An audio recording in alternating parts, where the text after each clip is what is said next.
Congreve Rocket. This was a British-designed rocket developed at the turn of the 19th century and used by the British Army and Navy. The rocket in warfare was nothing new to the British or in world history. In Asia, rocket-powered arrows have been experimented with since the 10th century, developed into countless designs, such as the famous Korean Hwacha, which could fire up to 200 rocket-powered arrows. What inspired the British to pursue a rocket program of their own came from experiencing rockets deployed against them by the Kingdom of Mysore during the Anglo-Mysore Wars. The Indian Mysoreans used tactics of mass rocket attacks before sending in their infantry. These rockets were state-of-the-art for the time, using an iron tube for a combustion chamber.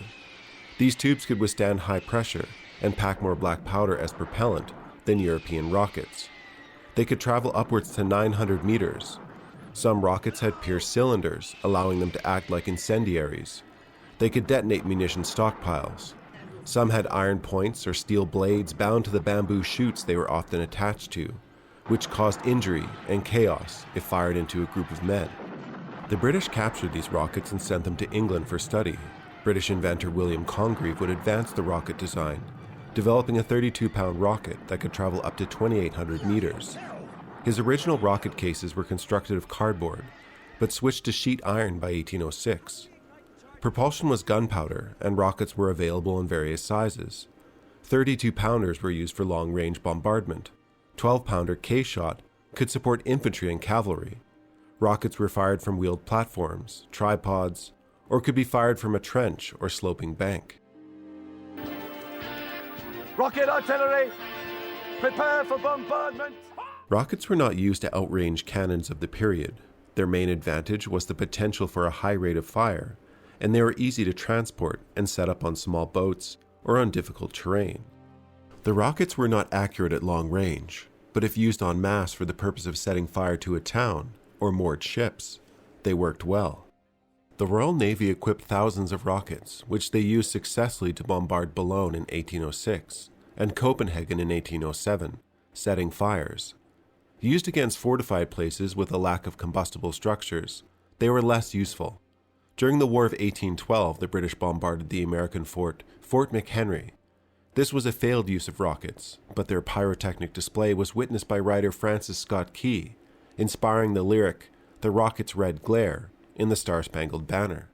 Overall, the rocket was a situational weapon for the Navy. They were easy to install on ships to supplement their armament. It was further cheap and easy to convert a merchant ship or smaller vessel into a rocket ship. Rockets were less effective for ship-to-ship engagements, with their accuracy strongly controlled by the wind. Rocket warheads could be case-shot, shell, or explosive, with the largest of rockets able to be fitted with carcasses, an early form of incendiary bomb.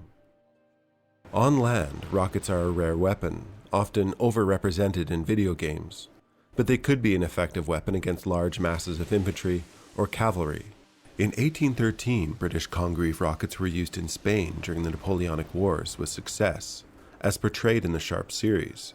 Such rocket companies with specialty training were formed from artillery detachments. They were not always a popular or dependable weapon. The rockets had no fins or stabilizers, which meant they could turn back on the men who were firing them.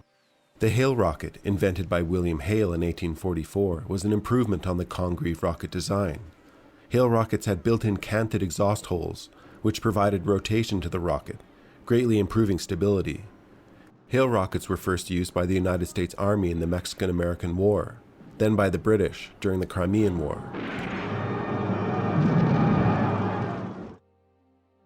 Alright, I'm Johnny, thanks for watching. I hope this rocket video was a blast, and uplifting, and so forth. Take care, and have a nice rest of your day.